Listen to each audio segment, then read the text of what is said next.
Okay, and with that, hello and welcome to Casual Shenanigans Gaming, a podcast about all things PC gaming related.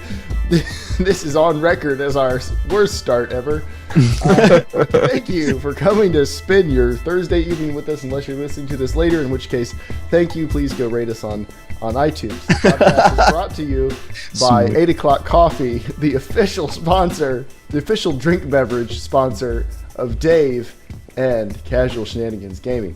Now, we will hopefully be joined by a guest a little bit later. It has now occurred to me I can not bring up his chat window without showing it to everyone else. So, we will hopefully be joined by a guest soon. But he's in another interview right now, so he may or may not be able to get here. But I am JERMgaming, one of your hosts, and we are joined by Dave, the not-so-evil Viking 13. Hi, guys. And Joel. Happy evening. Yes, happy evening. That is the most awkward greeting I've ever gotten out of you, Joel. That is, wow. Really? That's the most awkward greeting? What about the time I just came up and just hugged you? I'm sorry, what? I'm just kidding. That would be the most awkward. Every time, then? Every time. So, let's get the podcast started with the news. I will skip through a couple of these tabs. We'll start with... It's juicy news. It's tradition. We're going to start with easily the most boring story of the evening, and we'll circle back around to things people are interested in. NVIDIA and IBM is apparently still around, they have unveiled their PCI Express replacement, which boosts speeds up to 12x of PCI Express, and it's called NVLink. So what is it currently at right now? Because when they say 12x, is it 12x? 12x PCI more? Express speed. Yeah, 12x that speed. What is it currently at 3, right? Currently at 3 what? PCI Express 3.0. What is that standard? Oh yeah. They're at PCI Express 3.0, but I don't know what the throughput of PCI Express 3.0 is. About to find out. If we spend more than 10 seconds on this topic, people are going to leave. There's a lot on Wikipedia that I don't really care about reading, so let's keep going. A lot of throughput question. Anyway. Wow. So, Assassin's Creed. You may not be shocked at all to hear they're coming out with another one. Yeah, exactly. They're coming out with 2 this year, actually. They because a lot of people have new consoles, so they figure if we make 2 separate Assassin's Creeds, I almost said Call of Duty. Freudian slip. If they make one on the old consoles and one on the new consoles, there are a lot of people who will buy 2. Because not everyone's Joel and just buys it for every console they have anyway. I've seen the multiple copies of Grand Theft Auto at your house, Joel. Well, I have more friends than just one, than Dave. It cuts so deep. So Assassin's Creed, we have Assassin's Creed Comet and Assassin's Creed Unity, although those may just be code names at this point. I really hope there is not an Assassin's Creed called Assassin's Creed Comet. We're going to space. Although that would be kind of awesome. You're floating around in the asteroid field stabbing people. Yeah, it really would be Call of Duty. Anyone else play Ghosts? And sold. There's like a 10-minute long gunfight in space. And like where you just push off and drift to other parts of the space station, like with no worry for the fact that you are in space shooting guns for some reason. Well, you're in a spacesuit. Sure, Joel, that makes it all make sense. No, you're in a spacesuit and it has the little thrusters on it. You don't hear that? Did you not listen to the sound while you played the game? Yes. Or did you have your... What sound? The sound that you hear in space? The sound in space? Is that what I was listening to? How were the guns working in space without oxygen? It's the future, Dave. It's the future. It's future guns, Dave. Have you ever actually heard of theories of people... Does every round come with like a little pocket of oxygen to burn the powder or something? Maybe they're electrical. Maybe it works off dark matter, because that's something spacey that I don't understand. Maybe it's a railgun, actually. Maybe it is a railgun. Maybe it uses the extra gravity that space doesn't need. Maybe it's Call of Duty. So, anyway, it'll take place in North America. You'll play as a Templar. And it will feature nautical exploration because they figured out that people like sailing and they are not going to let that go anytime soon. You will play as Shay, who is a sailor and a Templar. It will take players to 1758 New York. So, and did you see the trailer for that one? No, I've got the trailer. I haven't watched it yet. The graphics look pretty insane. It's all a whole brand new engine. And then Unity is the other one. So that's what we know about that. Not the game engine. Unity is coming out on the Xbox 360 and the PS3, and Comet is Comet is coming out on 360 and PS3. Unity is available. I think Unity is going to be it. I think Unity is actually going to be some sort of mobile thing. I bet. Nope, not. It's not supposed to be. 3 games then? No, 2 games. Comet and Unity. Oh, That's right. 2. Sorry, never mind. Comet? Sorry, Unity is the next Gen 1. Comet is the previous Gen 1. Correct. Got it. So, Sam Snipes in chat asked, Jerm, are you moved in yet? Yes. Okay, if you couldn't see the blank wall behind me indicating I no longer live in something with wheels, I do now live in an actual structure. It has bricks. And a foundation, actually. And a foundation. It does have a foundation. We were on the first floor of the foundation. I'm really enjoying city life. I went to Trader Joe's today, and now I am poor and must move back into the camper. Did you buy some of those gummy Coke things that Joel found? No. We were thinking, Did you told him about those? I told everybody about this. So I figured we're moving up in the world ever so slightly. Maybe we could not buy all our groceries in Walmart, seeing as they're a terrible store who treats their employees terribly, and their food is not the best. I happily eat from it, but we figured, for a 10% bump in our grocery budget, maybe we could have some fresh produce and stuff that hadn't been beaten to pieces by grubby rednecks. So the closest grocery store to where we live now is Trader Joe's. So I went there, and the first thing I thought when I walked in was, oh, this is small. The whole store is the size of 2 Walmart aisles. As a result, it doesn't have as much stuff as you would think it does, but that's okay because you won't be able to afford to buy most of it. But the apples are very fresh looking.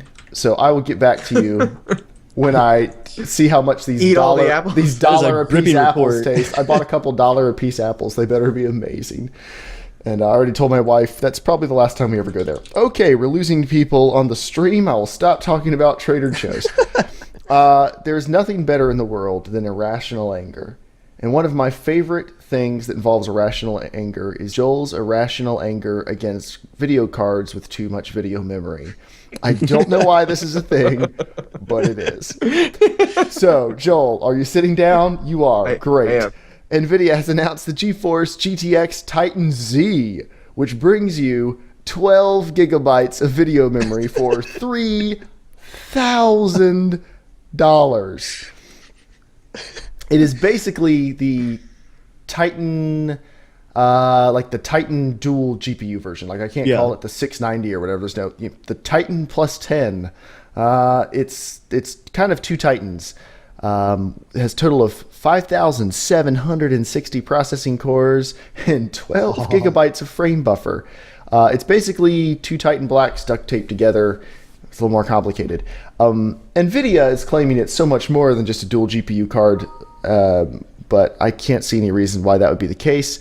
I think it's supposed to have extra instructions in the drivers for scientific use. Well, they say that. Well, that's really what Titans are really best for. A Titan is not the best gaming card. I mean, it's the most expensive, but it's not even a great choice for gaming. It's fast, but for the money, you really should just get a 780 Ti, which is faster, or a 780, which is about the same thing, for literally half the price. But if you want literally the best card you can buy, you can buy 2 Titans for $2,000 or a Titan Black for $3,000 and hope there is a difference in performance. So that is a thing. According to PC Gamer, if you actually run 2 Titans and SLI, it will beat the Z by quite a bit, and for $1,000 less, because they downclock the clock speed of the dual cards to make them work on one single card. That's the same thing with most. Most dual GPU cards are like that, right?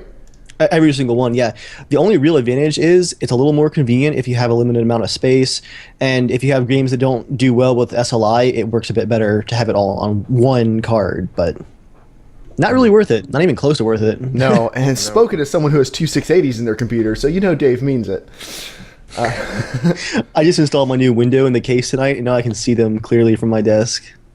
Is there a hole where you can pet them? You weirdo. That's coming next. You're getting some velour to put on top of the cards and the little windows so you reach through and, ooh, Daddy loves you. We're going to play DayZ now, so you go to sleep. Oh. Since these video cards are not really pushing anything, they're just really just giant cash grabs for the people that think they're getting some sort of like mega graphics computer. Do they just generally do that on the end of the life cycle of a certain series? Yes. That's it. What a cash grab. Yeah, well, I mean, well, no, the dual GPU cards make sense for people who do want to have a single card. I mean, it does make sense for them. Or you can get two of them and run quad SLI, which doesn't really make sense for anything other than bragging rights. But, I mean, yeah, it's an option. But, yeah, it really is just so, hey, you know this crazy card, the 580 or whatever? How about the 590? It's two 580s that aren't quite as fast as two actual 580s, and it cost over twice as much. It's not really a cash grab though, Joel, because what's happening is they already have the infrastructure set up to make these cards, and before they totally just scrap all of that to make the next cards, they want to actually get like one last burst of use out of all that effort to set up the infrastructure at the factories to make them. You know, it's a lot of stuff to set up to make cards for a year. Mm-hmm. It's just, I guess what frustrates me is that you're never going to get the true use out of them. They're not going to be like a... I would say never. Know. No, I don't think you would. Like, okay, my card I think is a 3 gig card, right? Yeah. In a few years, it's not gonna be able to handle it all, right? Just 3 gig. I mean, you're not gonna be able to run certain games. You'd think that a 12 gig card would be able to handle for maybe twice as long. So it's like, well, I don't think memory is the limiting factor on video cards. Yeah, no, I'm not saying it totally is, but you'd think, okay, this mega card is gonna actually last a little bit longer than the rest, but it usually doesn't. Most video cards don't. No matter what the speed is, you're generally replacing them. They can last a lot longer than most people let them last. Exactly. It's about if you want the best like all the time, yeah, it's not going to last long for you. But if you buy a really high-end card and then you don't stick every new game that comes out every 2 months on 100% Ultra like I'd like to do, it will last you a lot longer. Like I like to say, Mark, newcomer to the group, I built him his computer in 2009. His graphics card is a 4870 ATI. That's how old it is. It's an ATI 4870. It is, let's see, so that's what, a 2008 card, I think? Yeah. It was $200 in 2008. He played BioShock Infinite on medium settings this year. He can play like most Source games all the way up. If it wasn't for the Windows 7 64-bit requirement, he could probably play Titanfall. And he's got a Core 2 Duo in that. And so you can make it go a lot farther. He's looking at a new build now with maybe like a 780 Ti. And if he doesn't want to do another build for like 6 or 7 years, he probably can. I mean, again, unless he goes to 4K, you're probably not actually going to use up all of that bandwidth. I did a just quick calculation. Instead of buying that video card, you could give 7 people PS4s and games, and then they would all be happy. See how much more happiness that would bring if you just did that. I'm not going to argue with that, honestly. I am sure that you would get much more value out of giving 7 of your friends free video game consoles than you would ever get out of that stupid overpriced card. Because first of all, if you ever got that card, who would you tell? How would you be able to introduce that? Hey guys, I've got a window right here, card. Joel. I can see it from my desk. That's the only reason I would buy it, so I can just look at it right there. You did what?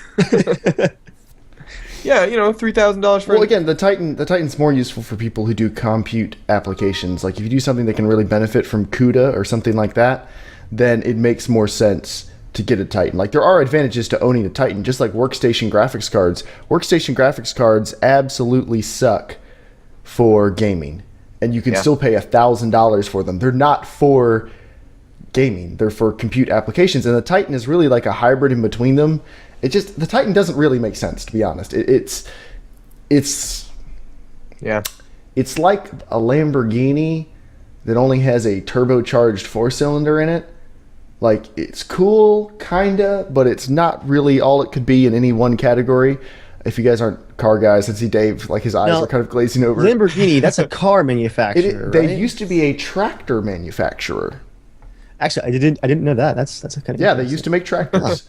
I would say you Google that, but why? I'll believe you.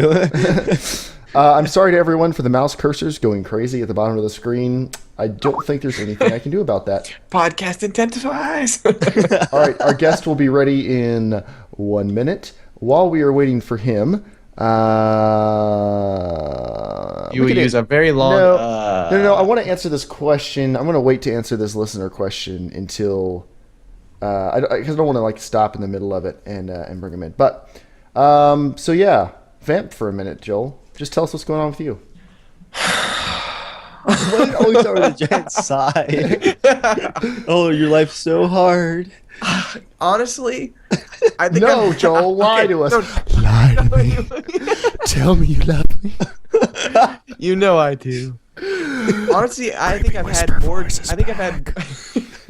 I've had more dreams of Dark Souls than any dreams anything else in the last like 2 weeks. What? I'm getting really concerned now, Joel. Like, really concerned. I know. The game, Out of like all the dreams I have, guys, Dark Souls is leading. Okay. Well, if you played a lot, Explain to me how this isn't ridiculous. Go for it. Dr. J is right there at number 2, though. Come on, if you played like Tetris or Bejeweled for a long amount of time, you start like seeing that kind of pattern of stuff and things.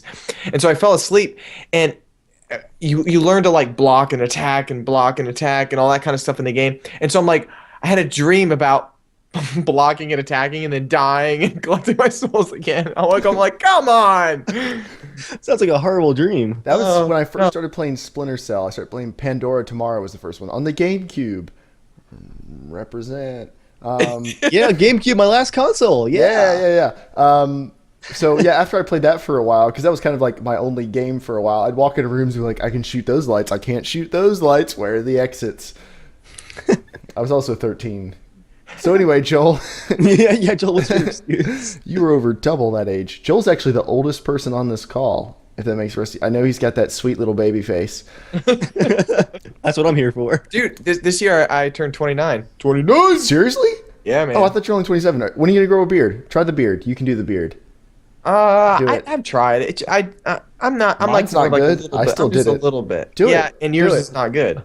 My tactical beard keeps me warm. And I'll still have hair on the top of my head when I'm 40, Dave. Oh, most likely.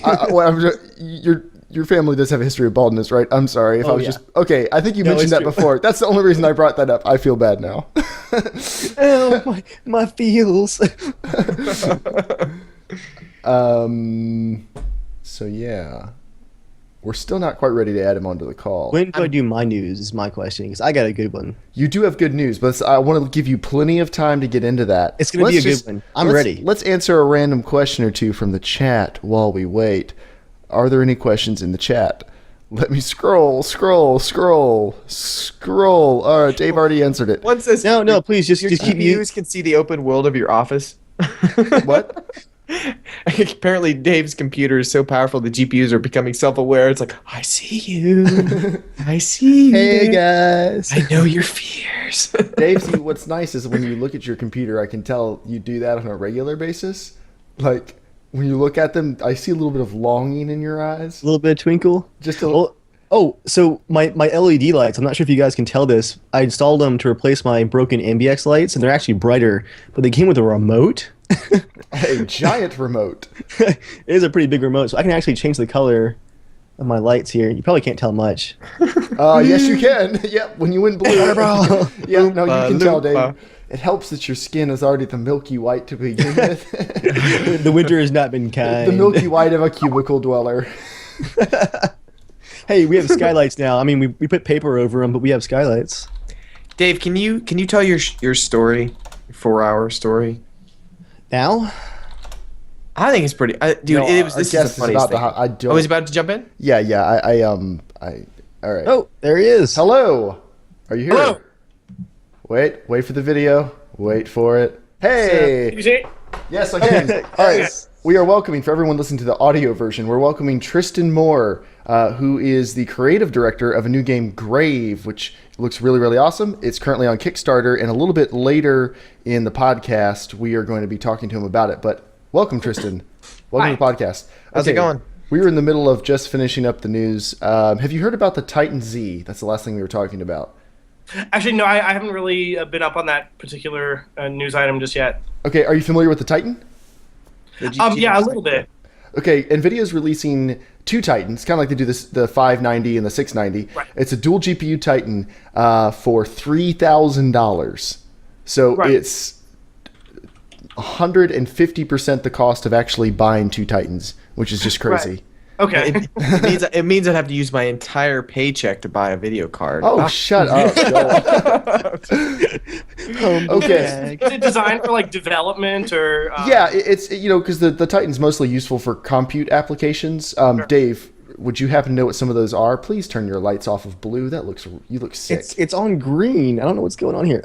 Dave has LEDs pointed at his face. How's that? Is that better? Blue? It's still blue. Yellow. Here we go. Yeah. Whoa. All right, fine. Sure. You've been to the beach. I don't have good lighting either. That's okay. Dave brought his own, and it's horrible. It's I horrifying. need to test this out more. I like to think a lot of it is calculating DNA, stuff like that, DNA strands, Okay. stuff where like parallel threads are important. So Okay. I don't do it, so I don't really know that much about it. I imagine it'd be pretty good for like film rendering and physics simulation and things like Physics, that. yeah. That's what I'd be curious about is the CUDA rendering, because CUDA rendering really helps me when I'm rendering video stuff. I mean, it's a huge difference, and Sure. the Titan, I mean, has so many CUDA cores on it. So I would like to see what like a dual Titan rig could do to video rendering. But yeah, other than that, for gaming, I don't see why they're still marketing it to gaming. It almost seems like it would make more sense for them to officially just move it over to their workstation line, the Quadros. Yeah. Like the Quadro Z or something, or the Titan Quadro or something. But Right. I think that's always kind of a tricky game to play because when you're targeting the gaming market, you have a much higher penetration on just the general purpose audience. So if you want to get something into more PCs, you have a better chance with that. yeah, it's true. Well, and I that may be what they're trying to do, but I'm not really sure. Like, I mean, people aren't buying the Xbox One because it's $100 more than the PS4. I'm not sure that people are going to jump out and buy a $3,000 graphics card. Yeah, I mean, it's the same type of people who are buying Titans to start with. Like, you're not buying it because it's the best performance. You're buying it because it's the best video card. Yeah, it's the Titan. Sure. If they came out with like the Titan Max that was $5,000, somebody would buy it. I mean, it's there's always someone who wants the top of the market, regardless of how good the top of the market is. Oh yeah. Well, the crazy part is that so many games are actually targeting console hardware first. You actually have a hard time finding games that really hit the current GPU capabilities on a PC anyway. Yeah. So, like, if you're really using this for gaming, you could probably just run like 4 copies of like Titanfall or something at once. Well, and then in most resolutions that people play at, it's useless. Like a 1080p, you really can't even hit the full benefits of like a 780 Ti or something. It's just it's designed. But you can run it at 1,000 FPS. Don't you want that? Not really. It's going faster than you can think. At The world 1080p, slows down. What I can perceive. Well, you can train yourself. Actually, I was who was it? Oh yeah, Picor, your friend, Dave and Joel was talking about when he was the one who played Unreal Tournament, right? Yeah. And they would play it like they would up the speed every time they played until they were playing at like 200x speeds when they would go play against people in tournaments. They were like just creaming them because it felt like they were playing in slow motion. So maybe you do the same thing with like a Titan Z. Play it at 720p so you can play Counter-Strike Go at like 2,000 FPS. Overclock your 144 megahertz monitor, get like 500 megahertz liquid cooled monitor to your eyes just bleed. If you I want to see Also that play validate Battlefield at for just 400%. If you could do that, I guarantee you there'd be some people who are like, yeah, I'm in. Where does the credit card go into the computer? Let's make this happen. Okay, we do have a listener question that's slightly topical. Dave, a different Dave, who goes by the PSN of Trinidad_Winston. So if you have a PSN and you want to add Trinidad Winston, I'm assuming he's okay with me saying that because he did add it onto the end of the email. Yeah, if you want to be a part of the show, write into casualshenanigans@gmail.com. He says, hey guys, frequent listener / tuner in of the podcast. Joel, can't wait to see the Norman finished product. Seems like you and the guys are making some real good progress on it. Side note, Joel's doing most of the work. By most of, I mean 99% of the work. All of the work. Joel's doing all the work. Anyways, he had some questions regarding console gaming versus PC gaming. He said, I have used consoles my entire life, but due to recent breakthroughs in news, it just seems like PC gaming is a lot better in terms of money and variety along with gameplay. It's a very abrupt switch, but I wanted some tips and your opinions as to how to make said switch. Will I have to build my own PC? Should I sell the console that I have, which is a PS4? Maybe just a quick rundown of a beginner build I can start looking into. You guys seem to know a lot about the topic, and I don't want to try to make the switch without knowing much about PCs. Thanks in advance, and I look forward to hearing your opinions. Okay, Joel, I actually want you to go first, and you just say whatever you're thinking right now. I'm pretty sure I know what it is. I was gonna say, but the PS4. No. That's go in that direction. I don't know. I mean, like, I think you have to weigh. I mean, the benefits. I mean, it really depends. Like, what kind of games are you wanting to play? That really is the big thing. Like, for me, for PC, it's like, okay, the games I really want to play on the PC, like that I can't play anywhere else, that you'd really need the PC, would be DayZ for now. Like games probably like Half-Life and stuff like that. You just want to really push the graphics to an insane amount. Grave, yes. Grave, yeah. Upcoming indie game Grave, which we'll be talking about. I'm sure Kickstarter is going to do really well. We'll put it on consoles and everything else too. So it'll do really well. So it'll be on consoles too, I'm sure. Wait, that's a mark of doing well? What? That's a mark of doing well, is being on consoles? That's getting on everything. Yes. Oh, okay, gotcha. Well. It's true, yeah. Actually. Yeah. No, I mean, I enjoy having both because there's a bunch of games that I enjoy playing. It also depends, like, do you have a lot of friends that own a PS4 or the same console? If you're on PC, if you don't have many people to play with, you're not going to be playing with people often, or just randoms if you're cool with doing that. So I think it really just depends what kind of games you really know. I wouldn't buy a PC and just go, hey, I just want to try to jump into game and just see what games I can find. Like, if that's what you want to do, then go for it. Yeah, it's an investment. And PC gaming, I guess what worries me about your email, Dave, is that okay, he's saying DayZ, Arma, stuff that you guys play along with, stuff that's on consoles. If you want to play DayZ and Arma, you pretty much have to get a PC. I mean, there's no other option. But I guess the only thing I wasn't sure about reading your email, I almost said listening to your email, is it doesn't sound like you have a super clear reason of why you want to switch to the PC other than you've heard that it's better, which if you ask pretty much any PC gamer, they're going to tell you that. Just like you have fanboys for either console. I mean, that's just how it is. And he says none of his friends have PS4s. That might be another reason to switch to the PC. But yeah, if you want to play DayZ and Arma, you have to switch to the PC. So it's that simple. If you really want to play those games, you have to do that. Now, I don't know if just know that if you do want to play DayZ, you're not just going to be jumping onto a cheap PC. Well, hold on. Because most people that go and get a PC, it's going to be between $400 to $600. Well, I would say that's cheap. I mean, that's the price of a game cheap, but console. That's still a lot of money if there's only generally one game you really want to play. No, it's true. It's true. So if you had to sell your PS4 to do it, I don't know. You want to think about it. Especially, I know you a little bit, David. I know you're a little bit younger. I mean, a little bit younger than us. You're not super young. But if money's a little bit tight or anything, like if this is a financial decision at all, I don't know if it's worth switching if you're not 100% sure about it. I mean, you have a computer. Because you're talking to us on something. So if it's a laptop, if it's an old laptop, okay, you can't really help you out much there. But if it's a desktop, maybe you can look into what games you can play on it now, and maybe a very slight upgrade, you could start trying some other PC games just to kind of get your toes wet and see if it's something you might enjoy. Because it is a bigger commitment than buying a console. Like, I mean, it's not quite as cut and dry as buying a console, especially if you want to play on the more cutting edge of things. I did find on Newegg, if you wanted to switch to the PC, I would not recommend building your own. If you've never done it before and if you don't have anyone else to help you, don't build your own, because it might be fine, but if something goes wrong, you're really in trouble, because you can't like take it to Best Buy and hope the Geek Squad's going to build your computer for you. That's not going to happen. Yeah, so you could ruin a big investment. You need to know someone who can help you if you mess up, or you need to be able to do it yourself. So if you're going to buy your own, you could start out a decent computer for not a whole lot of money. This is an Avatar Gaming pre-built PC on Newegg. It is $620. So it's more expensive than a PS4, but it's not a ton more expensive. I mean, it's expensive as a PS4, an extra controller, and a couple games. I mean, it's doable, especially if you already have a monitor, mouse, and keyboard and stuff. It has an AMD... As an AMD FX 6300, which is a 6-core hexa-core processor, 3.5 gigahertz, 16 gigs of RAM, a terabyte hard drive, Windows 8 64-bit, and a GTX 660 graphics card. A GTX 660 is not bad. You can play DayZ at high settings on that. You can play pretty much every current game at medium to high settings, and it will probably be able to run most of those games for like the next 4 years or so.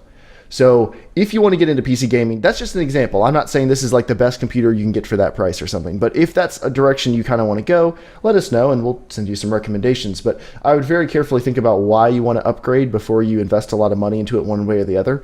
The plus side is PS4s are still rare enough that if you want to sell yours, you can probably sell it for close to what you paid for it. So you're probably not going to lose a ton that way. But I don't know. Does anyone have anything else to add to that? Say, try to do your research, because I think the one thing that could be frustrating with PCs, or people saying, "Hey, PCs are so great, they do everything." Yeah, they do everything, but it's not like you just turn the power on and you go, "All right, I'm in a game. Okay, how do I chat with my friends?" Oh, you got to get another program. You got to know where to download it. Oh, do you want to capture your video, like, you know, your gaming? Oh, you got to get another program. So, like, do your research, because it's not just like you turn your computer on. It's like, oh, it's the best gaming thing ever. You got to make it that way. It doesn't just come that way. It's the so strength where if you do and the weakness of PC. Yeah. It's good that you have all those options, but you have to know where to look to get the best options for what you want to do with it. He says go ahead. Because the PS4 is soon adding the functionality to record your games, do all the Twitch with just a few little buttons. Do the Twitch. Right, do the Twitch.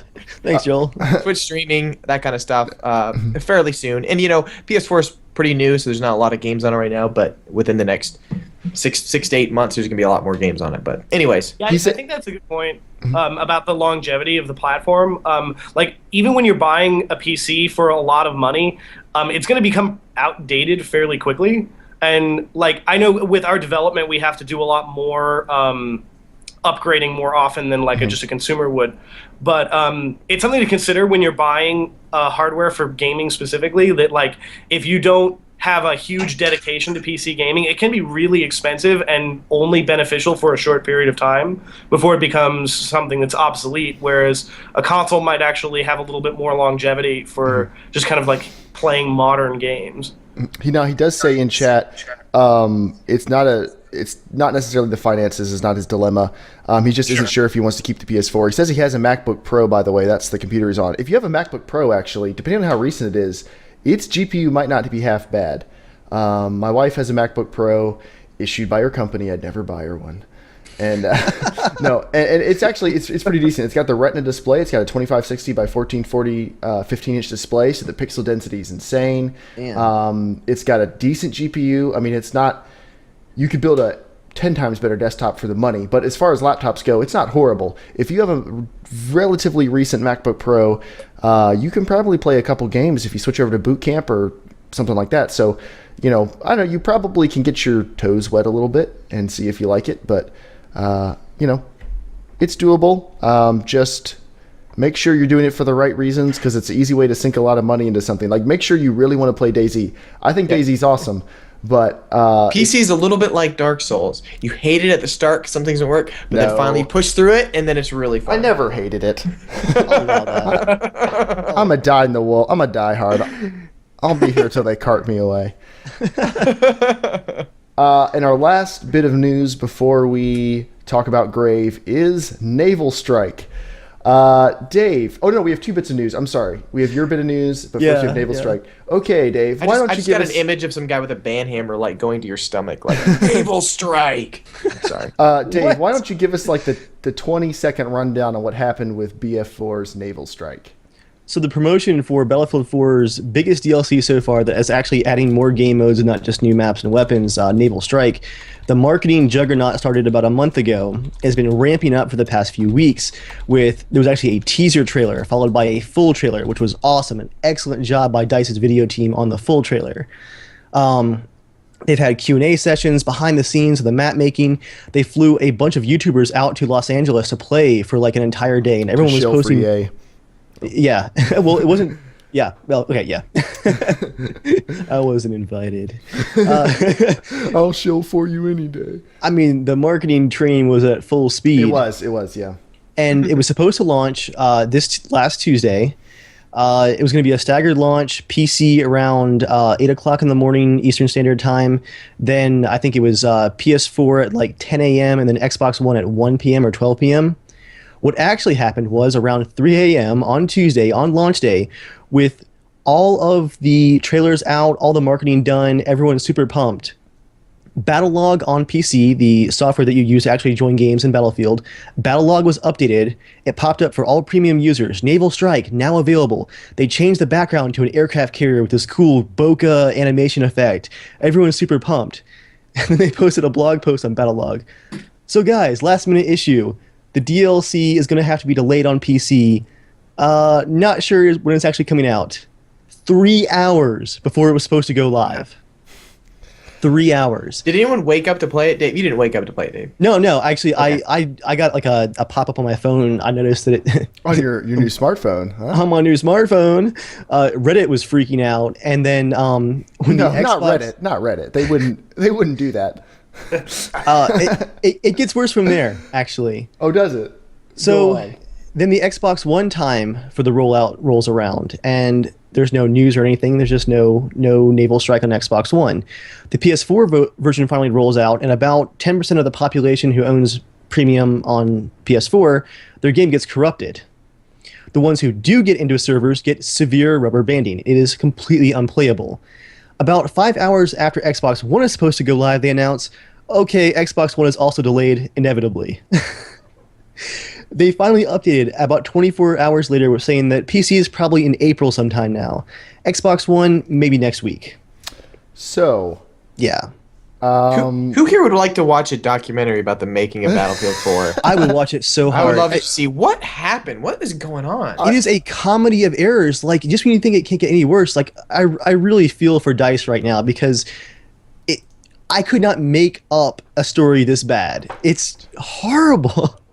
I'm glad that we're all together here, so you can all hear the sounds of my mouse as I click on the uninstall button.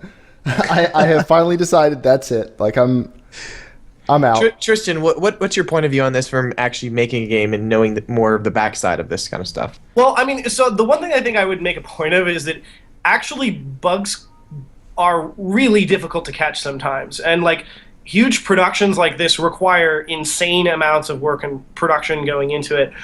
What I think seems really unfortunate, though, is with the amount of money that EA has been spending on like marketing and making sure that they're getting the word out about the game, it seems like they could have been prioritizing some of their bug issues a little bit more heavily. It's almost like they moved their goals away from production and away from making sure the product was stable and just towards doing like a marketing push to make sure people were buying the game. That's what I don't understand is like the marketing push the last couple days beforehand. They had to know this bug was still there. It must have been someone in charge of the budget or the rollout, or somebody was saying, no, we'll have it in time. Go. But this isn't the first time either. It seems It's like not at all. hugely disastrous for Battlefield. That's the thing. It's not like they've had this problem with this one. At Battlefield 4, every single thing they've done has had problems like this. Every single thing. Like, They haven't had one smooth introduction or rollout ever for Battlefield 4. Like, it's just been... I would say, yeah, with something like that, I would almost bet money that there's some kind of from-the-top dictation of deadlines that is preventing the team from actually reaching their required objectives to fix bugs. Oh, it's got to be, because we know DICE is incredibly talented. We've all played and enjoyed their work for years. Like, Battlefield's one of my favorite all-time series. Like, I love DICE, and I know that they're better than this. That's what kind of makes it more frustrating. It hurts. Yeah, this is not DICE in their typical form. I don't want to be talking about this again. Well, it's obvious something has gone wrong. Something has changed. This isn't them. You know, I mean, yes, they are making the game, but I mean, this isn't the traditional DICE we've come to know and love. So yeah, it does have to be. There's somebody or a couple people somewhere in the process. I mean, you know, most of the dev team, if the game's not ready to go, you know, most of them would rather keep the game till it's ready to go. You know, if money wasn't an issue, they would rather release a fixed game. I'm positive. Right. Yeah. I wonder if this is kind of a console generation gap problem too. Like, it's been roughly like doubling the budget of games every time a new console generation comes out. So like, Xbox 360 is about twice as expensive to develop for as like the Xbox One was, and like it's been going fairly consistently in that kind of range. And I wonder if maybe this was something as simple as they didn't anticipate the increases in budgetary considerations for jumping to the new console generation and having to push higher polygon models and spend more time working on the engine and all that kind of stuff that goes along with setting up a new infrastructure for a new console generation. Like maybe they just literally did not anticipate for it effectively. It's possible. With Battlefield 3, they didn't anticipate the like when they jumped up to consoles, they didn't anticipate the huge server load, and the servers were terrible for the first week or so. I mean, it happens. Like it is possible something like this. Battlefield 4 is a 5-platform game. That's terrifying to think about. Yeah, I mean that's everything from 360 to modern PCs. That's I would not want their job. yeah, it is. I mean, it's definitely a tough job for all the crap. I mean, I give them a lot of crap because the game is horribly broken, but and we want it to get better. And I want it to get better. That's what if I didn't care about the game, I would just move on. Well, I technically have moved on at this point. I'm willing to come back if they show up outside my door with flowers and stuff. Or heck, if the game works, if I told Dave this, if the game works for a month straight, if nothing goes wrong, which I feel is reasonable for a game once it's been out for like a year or so, if it works for a whole month, I'll come back because I want to play it and I want to enjoy it. But it is officially uninstalled now. I'm looking at like my fresh 30 gigs of new hard drive space. Woo, feels nice. Well, and then there's also the SimCity stuff. I wonder if EA is just like combusting or something. Self-destruct. It almost seems like it. There was a rumor that Xbox One was not supposed to come out at the time it did. I mean, because PS4 was ready, but Xbox One was actually behind. And so I have a theory that the Xbox One is a big cause a lot of this because it came out. They tried to push it out a little bit quicker than they. You don't think they were going to launch last fall regardless? No, because there was a lot of rumors there was going to be spring. Like they basically really pushed to get it out there, and that's why a lot of the software on Xbox One is really lagging behind. That of the PS4. I don't know. There's not all the features on PS4 as well, but it works well compared to the last one, and it's much harder to get games running on the Xbox One. I mean, every other freaking game is like 720p, can barely handle it, and it's running at lower FPS. So I have a feeling a lot of devs had a lot less time to work to get the Xbox One, and everyone's like, gotta get Battlefield 4 onto it, which means everything else. So the PS4, the Xbox One, and the PC all at the same time. So I wonder if it was just like a gigantic, you had the 6 different console or platforms. Yeah, I wonder if it would, DS. That'd be fun. Wonder if it would have made sense for them to just hold it off and like actually release it a little bit after the PS4, because like their marketing was so bad leading up to the launch of the Xbox One. Like the PR was so negative. I think that maybe they should have just actually held it for 3 or 4 months and just said, okay, we're gonna regroup and get this taken care of and like kind of get all of our ducks in a row and then launch rather than trying to get the same launch window. I think that would have been great. I just watched the trailer for Watch Dogs today. Have you guys seen it? Yeah. The new trailer? You mean the one that looks worse? Or Yeah, that one. No. There was a new trailer that came out today showing the game. And it looks awesome. I'm always not talking about graphics. Like there was like, wow, there seems like a lot more to this game than I originally thought. Yeah. Like it almost kind of reminded me of a GTA 5 demo video where you have the guy talking about the graphics and the engine and the different things that happen. It looks awesome. And the first trailer, when they first announced it, it didn't really pique my interest because I was like, yeah, you can. I mean, like it's cool you can roam the streets, graphics, yay. But I was like, if there's nothing to do, I'm not gonna probably play it. Like I don't know, it's just gonna be like every other game that's just open world. But now I'm actually kind of want to get it from the trailer. So I think if Battlefield spent more time and just released it really well, I mean, like I freaking think that the beta was way better than the game when it first came out. Yeah, I agree. The beta was a lot of fun. I had a lot of fun, yeah, and it worked really well. The beta was probably a vertical slice.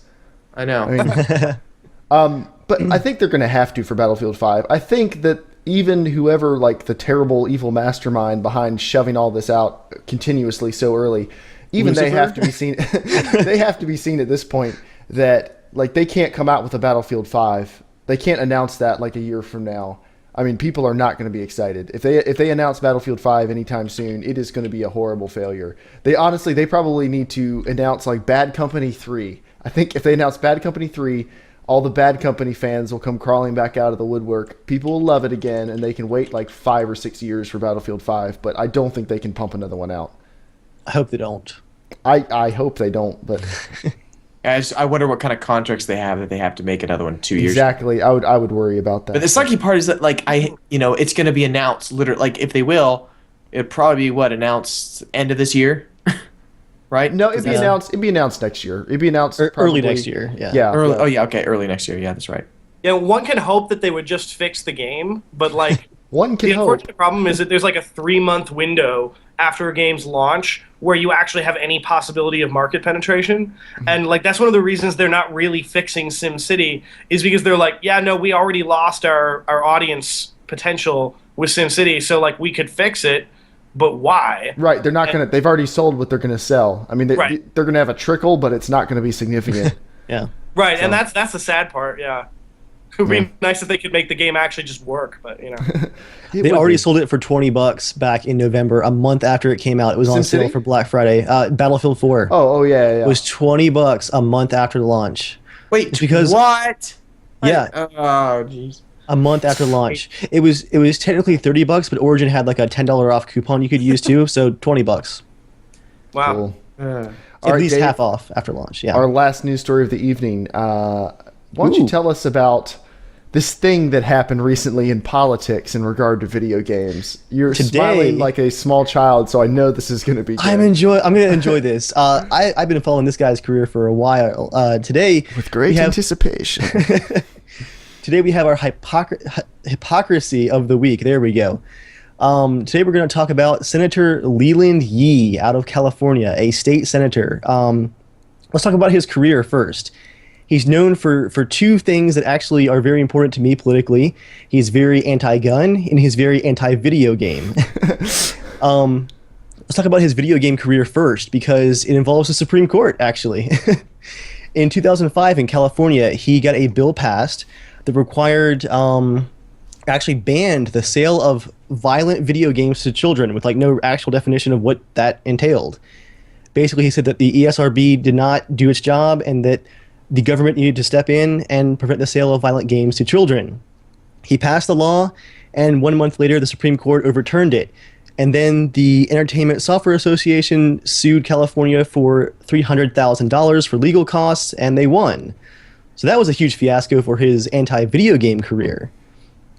He's also very famous for some quotes supporting the ban of semi-automatic weapons, including pistols, rifles, that sort of thing in California. I got a quote right here that he said after the very horrible Sandy Hook shooting in 2012. He said, "It is extremely important that individuals in the state of California do not own assault weapons. I mean, that is just so crystal clear. There is no debate, no discussion." Well, we're talking about him this week because last night he was arrested by the FBI. Arrested for the following charges. Try to keep the smile down so you get all the way through it, Dave. Here comes the grin in. He was arrested for corruption, for bribery, and for gun trafficking. There it is. Wow. Since 2005, he has been running guns through the Philippines for the triads in California. It's so good. He's not running like AR-15s, like semi-automatic rifles and pistols and that kind of thing. It gets better. The guns that he's been running into California include fully automatic light machine guns and armor-piercing rocket launchers. Oh my gosh! This isn't a joke story. Like this is 100%. It's like he's trying to sneak a tank through airport security. Like, shh! Don't look at this, guys. This has been going on since 2005, and I had that quote a minute ago about how Californians don't need assault weapons, which to him is any semi-automatic rifle with one shot per trigger pull that takes a magazine. That's his definition of an assault rifle. This is a quote from his FBI informant secret tape. When the FBI informant was asking him about gaining some of these gang weapons, he said, "People want to get whatever they want to get. Do I care? No, I don't care. People need certain things." Wow, so good. Yeah, that's stand-up gentleman there. Yeah. Like, if I was writing my dream, like, what's the dumbest political move you can make? I think somewhere on there would be, let's imagine you were a super anti-guns lawmaker, and then you were running guns for organized crime. Machine guns like, and rocket launchers. I know, that's like so many levels above. I don't think I could even come up with that. Like, I don't even know if Hollywood could come up with that. Like, people are like, guys, come on, that would never happen. It sounds like The Onion, honestly. It does. That over the top. And here, to top it off, in 2006, the Brady Center to Prevent Gun Violence awarded Senator Yee and added him to the Gun Violence Prevention Honor Roll. That was the same year that he began running guns for the What type of Triads. stupid made-up award is that? The anti-gun what's it called? The Anti-Gun Honor Roll. I don't know what that means. Honor. You get a gold star. That of sounds worthlessness. legit. Yeah. Well, that's kind of like giving Obama a Nobel Peace Prize for sending more troops man. to another war, right? Oh, anyone? He- Crickets. Okay. I appreciated that. Yeah, but even besides the gun running, he is facing some serious corruption charges for accepting hundreds of thousands of dollars for pushing people's agendas, like very specific agendas. Well, that's why he And- wanted to ban semi-automatic weapons. He wants to have the the lock on the market. Yeah. He's just a good businessman, not a great politician. And that's our hypocrisy People of the vote these week. people in. Oh, okay. Oh, I feel so good. Like my spirits are just so lifted right now. I do not want to be that guy this week. That's all I'm saying. Okay, Tristan, Yeah. we've really enjoyed you joining us, but we didn't just have you on to laugh at news stories this week. You sorry about are that. currently kickstarting a game called Grave, Open World Survival Horror. Now, is the full title Grave, Open World Survival Horror, or is just the title Grave? We basically are using the title Grave, but we wanted to have something descriptive. It is, And yeah. we've been using open world survival horror as kind of like a tagline. So I would say that that's basically the title's Grave, and then the tagline is open world survival horror. So. Okay, gotcha. Now, give us the, well, take as much time as you want. Give us the rundown. What is Grave for people who don't know? So we actually started Grave in the 2013 Global Game Jam as just kind of an experiment with like open world horror stuff, and we had a kind of a fun time working with it. Did some work on it, and then like put it out on the internet for people to play. And then we found out like a few months after that we had like dozens of Let's Play videos of just like random people we didn't even know were trying out the game. So we started kind of thinking about what we would want to do to bring it into full production. And we're all huge survival horror fans, and we feel like that genre has kind of like dissipated over time. So we sat down and we kind of figured out what we wanted to do to take survival horror and turn it into something that like works now with our current sensibilities about games. So Grave uses an inventory of items, much like you would expect in a survival horror game. But one of the things that it does not do is give you like traditional firearms. Like there are no guns, there are no direct attacking weapons. They're all kind of tools that these creatures of the night have weaknesses to or react to. So like a lot of them are light-based or fire or things like that you can use. And every enemy has kind of like their weaknesses and their resistances. And the further you go into the game, the more resistant those creatures will become. So our goal was to basically create a diverse set of horror experiences dynamically by interacting with creatures and scenarios rather than just having a bunch of jump out scares and kind of like holding down the W key and the shift button to like run the whole game.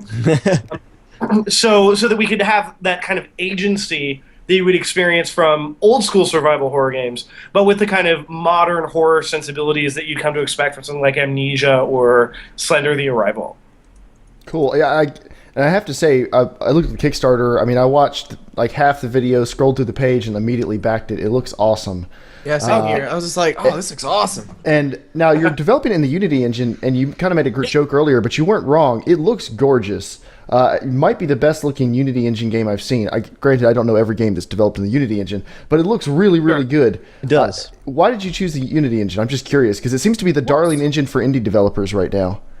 There's a few reasons, and so like we just had a bunch of announcements about like Unreal and CryEngine going like super accessible and everything, but like basically we did a lot of development using Unreal Engine, and we found that just the iteration time for getting a game developed in Unreal was just really, really slow.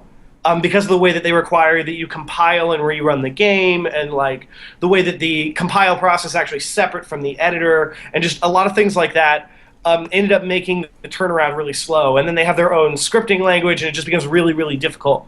The reason that we went with Unity initially was that we actually got the game up and running to a basic functional state in 48 hours for a game jam. And it was literally one of the first games we developed in Unity. And we actually got all of the kind of key bullet points of what we needed for the game which just showed us how amazingly easy Unity was to work with. And since then, like, we've worked at a few other Unity projects at like kind of other contracts and studios and things that we've been working with. And really, like, so we just took the sensibilities that we have for building high-end Unreal content and tried to plug that into Unity as best as we could.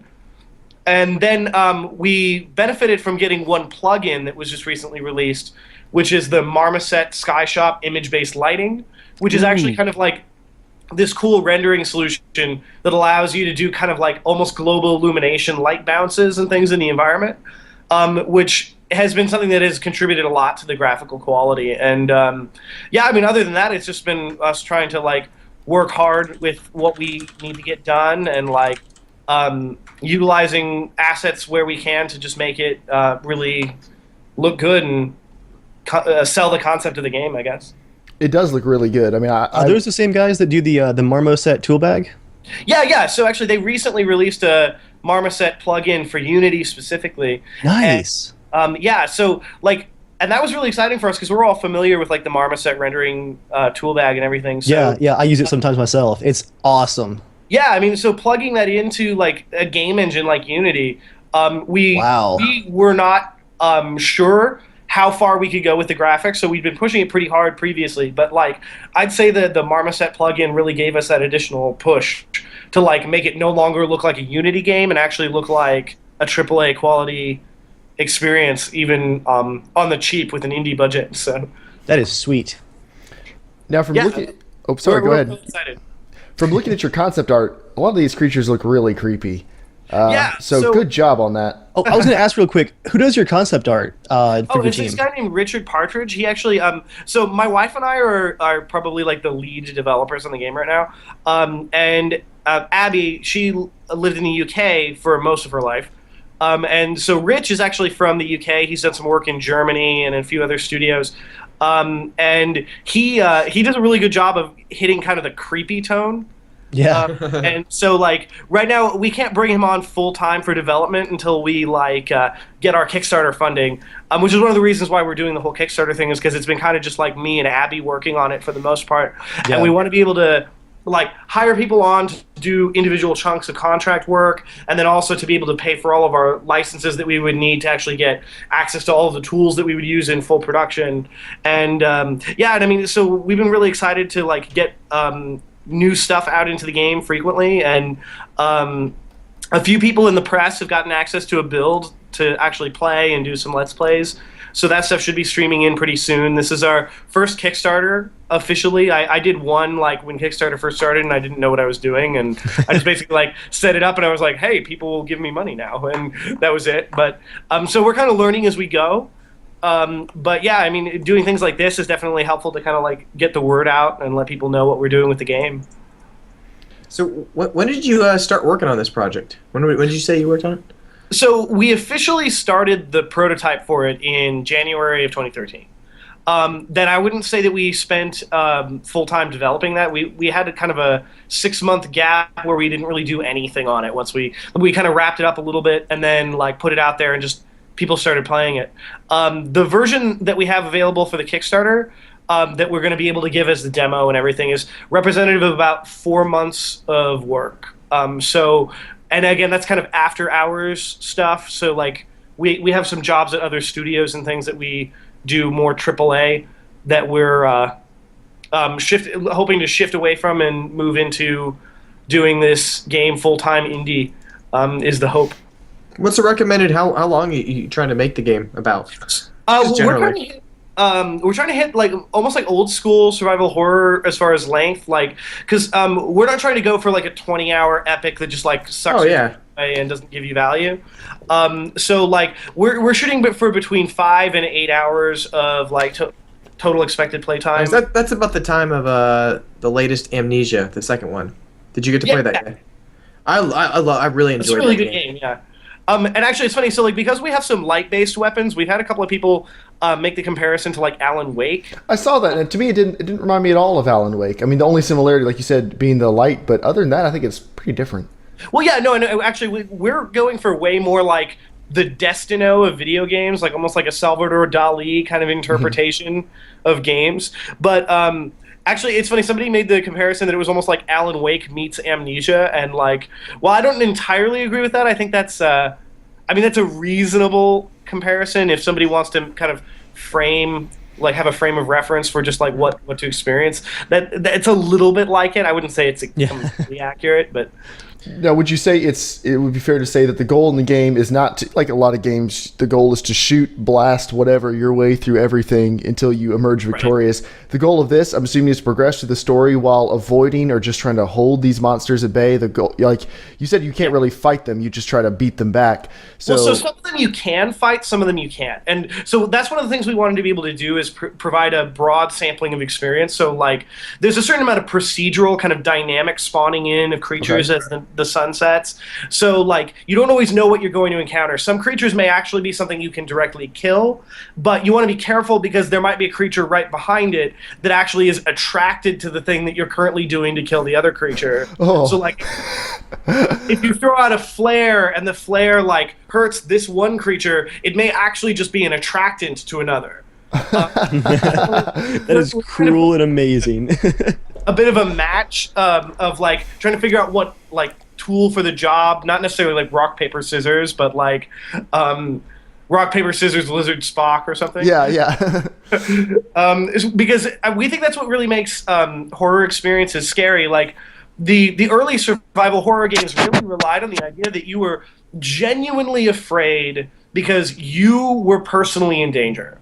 And even though they did that with some really horrible ideas like tank controls and cameras that don't show you what's directly in front of you and all that kind of stuff, you still had those moments where you were like just genuinely scared for your life, and that produces a really interesting kind of dynamic. And modern horror games do a really good job of kind of like seating you in kind of a roller coaster ride where you have a bunch of cool stuff happening, but you know that ultimately, like, if something gets you, you respawn like a second away, and you don't really have serious loss or kind of real challenge. So it's ultimately like it's kind of like a theme park ride where you've got kind of bumpers and you're safely tied in, and like you're going like, oh yeah, I'm scared, but like it's not really a feeling that you're actually having. It's just kind of like going along for the ride. And we don't like that. We want to bring kind of a hybrid of both experiences so that people who really like horror the way it exists now like can get that feeling, but that they get it for like real reasons because they're genuinely reacting to an unsettling scenario that they're currently engaged in while they play. I will say the only two games I've ever genuinely been scared by are games where you were a little bit helpless, where you couldn't you couldn't blast your way through everything. It was Resident Evil 4 and Amnesia, and in both of those games, like they did take a lot of that away from you, so you couldn't, like, you weren't powerful, you were really scared, and you really couldn't do a lot. And you were in a bad way, you were in danger, like you were saying. And to me, those are the only two games that have ever scared me. All the games like jump scares and stuff, it's just never really done much. It's kind of tiring, yeah. Well, just like with horror movies, movies with lots of jump scares and blood everywhere and stuff have never scared me. The only horror movie that's ever genuinely scared me is Signs.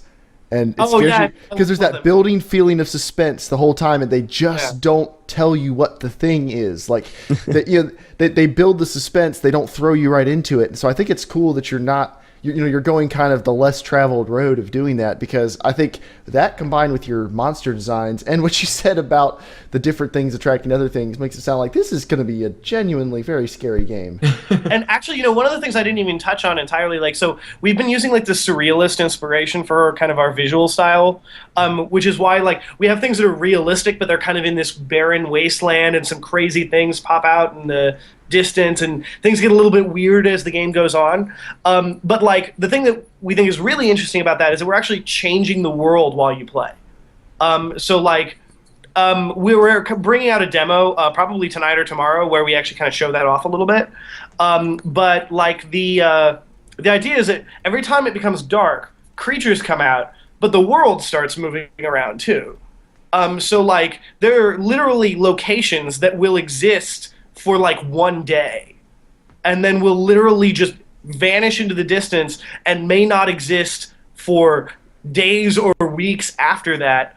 And it gives you this kind of idea that there's kind of fluctuating world that not only are the creatures appearing dynamically, but there's a certain amount of unpredictability in just what you're going to see when the game loads up. So, see if I'm on the right track here. So, like when I play Rust, at night you don't want to be outside at night in Rust. Right. So you hide, you make a fire, you sit in your cave, and you wait until morning. Same thing with Minecraft. So what you're saying is, let's say the sun comes back up, I'm not going to recognize where I am necessarily, or like when I try to go back out and get supplies, or just using the analogy of those games, I'm not going to be able to count on knowing the world. Like it's going to change on me every time. Well, to a degree, yeah. To a degree, like, okay. We're trying to be a little bit careful that we don't completely disorient people, because we've done some playtests where we had lots and lots of things transforming, and if we have too much with no frame of reference, like that makes it kind of frustrating, right? Okay. So the idea is more that new things to discover materialize while you play. And so, and one of the reasons we wanted to do that is because we don't really want people necessarily hiding out in their cave all night while they're getting ready for the next day. We really like the idea that people will kind of evaluate risk and reward and say, okay, these 2 new buildings disappeared, but then these other ones popped up. I could go explore them, but it may actually get dark while I'm out there because I don't know how much exploration I'm going to have to do there. So maybe I'll be there looking at stuff and I'll find some really cool items, or maybe the items won't be that useful, but then it's getting dark and I'm out of my comfort zone, and kind of trying to choose which things are worthwhile to do, whether you go on your main progression or you try to find new inventory items to kind of beef up your collection of tools, or if you just set up a generator with some gasoline to power some lights and just wait it out. And we want to really constantly enforce that idea that there's multiple things that you could be doing. And that's one of the reasons that we ended up originally coming up with the idea of the changing world, is just because it gives you a reason to explore more often. And I like that, like you said, the subtly changing world. So that I guess it's to foster the feeling of just people being a little bit unsettled constantly. Like you can never feel safe. Is that the goal? Well, yeah, and I mean, I think it's we don't want to say too much about the story. Okay, I understand. But we can say that the story is centered around the idea that this world is pretty strange. And you don't necessarily know if you're the only person in the world or not at first. As you go, you start meeting some people who are more than a little strange. And then you start figuring out, what is this world? Why are you here? Who are the people that you're meeting in this world? Why are these creatures in this world? And, why does it change? What is the point of all of this kind of stuff happening? And that's kind of the experience that we want to build up through the game. So these things that may not make a whole lot of sense, why does that building pop in and out of existence? Or why do these creatures appear at night? All of those things are kind of part of the framework that we're expressing in the narrative, and we're trying to figure out the balance for how much we tell people and how much we just sort of leave as a mystery. But right now we're kind of leaning on the mystery side because we think it's sort of interesting to tease about. Yeah, I would rather finish the game with a few questions but finding it really cool than have never have the point where someone sits down and goes, okay, this is what the Matrix is, because that's kind of when that's when that trilogy went off the rails. I think some questions are good, and yeah, man, this thing, it looks so creepy. And I admittedly don't play a ton of horror games, mostly because when I play a really good one, I get scared and then quit playing. Right. But this looks really cool. Now, I'm very excited to try it. Are you supporting the Oculus or trying to include some sort of VR Okay, support? all right. Well, I guess we'll throw that in now. I was going to save that till the end, but because there is some big news about Oculus lately. But I do think this game is a really good candidate for the Oculus Rift. Any sort of horror, suspense, exploring. Exploring, anything like that seems like an awesome fit for the Oculus Rift. So what was your line of thinking in adding Oculus Rift support or working on Oculus Rift support? To us, I mean, Oculus is it's what we think kind of first-person games are in a way. It's the logical extension of when you're playing a game from a perspective that is actually putting you in that position. So to us, it seemed really natural. We know there are a few different horror games being developed with Oculus, but we really feel like it's crucial to moving forward with these kind of game experiences just generally, to make sure that people can experience them in virtual reality. And we because we're doing all these kind of surrealist stuff, we think it's really cool, the idea of making our environments as realistic and detailed as possible, but then doing things within it that just don't make sense, and then putting you in virtual reality, experiencing that. Like it creates some trippy experiences when you're like walking through the desert and you see things like that didn't exist before, and it kind of hits you on a more like subtle note when you're viewing it through virtual reality, because you have that certain part of your brain that's like tricking you into thinking that you should be seeing something that makes sense to you in the real world. So the more we play with that and the more we add kind of like unpredictable horror elements and things like that, it just has been a really nice fit for the game experience that we want to have. Now, this year I've been planning to buy an Oculus Rift, or at least I was planning on it, and hopefully things still, however it goes. You bought it by the Facebook announcement? Yeah, as long as it's still like, you know, there's not gonna be some weird supporting issue because of it. I think I still want to get one. Just from the last couple of videos I've been watching and reading about it, and I listened to the entire Sony conference of them talking about Project Morpheus, their VR. Right. And man, it's just like for me, it's been a dream I've had since I was a kid to be able to just like live in like this world and explore on my own. And did you guys get a chance to listen to the conference or watch it all? Yeah, I mean, we saw a little bit of it. Like, we're really interested in getting onto consoles if possible. Right now, the game is like PC, Mac, and Linux only. Yeah. I was just wondering if you watched it. It was just interesting because there's a lot of things that just kind of blew my mind about that don't and do work in VR, how things just work so entirely different. Sure.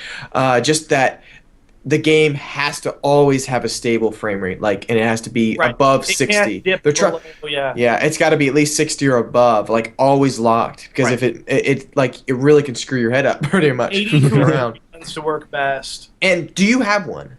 Or have you used one? Like, so the game is fully supporting the Oculus Rift right now. And What the press is it builds like? are providing. What is it like using an Oculus Rift? Like, because I watch videos, but I've always wanted to ask some questions with people, like, because for me, I'm thinking like, you're wearing it and you can look around and it really like, does it feel kind of 1-to-1, pretty close? It does. I mean, so I would say that, like, because we only have the original dev kit, they just announced the new one while we were at GDC, so we haven't gotten it yet. Yeah. But the only problems right now are basically resolution and like viewing angle, right? Because you do kind of feel like you're wearing goggles. Like, it does limit your viewing range a little bit. And that's partly a resolution problem, right? Because if they're trying to stretch a resolution across a wider range, it might get a little bit too pixelated and hard to see. But I think that I have never quite had an experience exactly like it, which is one of the reasons we wanted to go with it. Like, it's not really a gimmick to us. It seems like something that really is going to move forward in an extremely significant way. I feel like I have weird body sensations when I'm playing the Oculus Rift. Like, that's why I keep hearing that, like, people feel this. I was watching this one guy play Mirror's Edge, and the guy was like, it wasn't one of those chatter boxes on YouTube where they're just like, while they're doing everything. He was playing really quietly, and he had to make this jump, and he was looking down, and he had to make this long jump and grab onto something. He just said, like, you can actually get vertigo. He said he felt like he could feel the wind as he was going and grabbing, like, oh dear God, I don't want to let go. Like, and I'm like, oh, I'm so excited about that. And during the conference that Sony had, they were explaining that they, like, in a serious tone. It was interesting, from a video game conference. They were saying, please, developers, when you do this, know that this is a ride. Like, this is like, you can terrify people with this thing very easily. Like, when we've done our playtest for Grave, we try to show it with the Oculus Rift whenever possible, because we just think that's a really cool, like, peripheral. And actually, as a game designer, I've been a little disappointed by it, because people are so interested in staring at rocks that they, like, don't even notice there's a game there. And it's like if you were watching somebody play Half-Life 2 with the Oculus, and they're just like, wow, there's a box here, and, like, the walls and ceiling, and it's like, and because we had people play for, like, 20 minutes, and I was like, hey, there's, like, a thing over there that you can go and do. And they were like, no, I'm good, like, that's cool. It's getting dark, like, I'm nervous, so I don't really It's like... So, well, this is actually, the timing is fantastic. I was excited when I figured out we were actually going to have you on tonight because they just had the big announcement, and we're actually talking to a developer using the Oculus Rift. How do you feel about the announcement? I've got a lot of mixed feelings. So the Facebook thing? Yeah, the Facebook thing. And for anyone who doesn't know, if somehow you avoided this announcement, Facebook has bought Oculus or has finalized a deal to buy Oculus. At first I thought it was like an Onion thing, honestly. Like, I didn't actually believe that it was a real article. I had to literally, like, I Googled it like 4 times to make sure that this wasn't just like a thing, like some conference joke. Because like we were at GDC when the whole thing happened, and like I seriously thought someone was messing with me because like, it just didn't sound like it made sense. It sounds very odd, yeah. Yeah. So I have kind of 2 reactions, right? Like my first reaction is the kind of like icky one. That's like, I don't really know about like Facebook and like what Facebook's goals are with something like this because they're like really not in this space at all. But then like there is a possible upside, which is when Apple like set up their iPhone like infrastructure for initially letting like games be published on iOS, it seemed like something that was not necessarily that cool as a gaming platform, but it quickly ballooned into something huge. And the main reason I think that happened is because so many people had phones. And so many people had iPads and things like that. And it's like, I don't really think it's because like Angry Birds is the best game of all time.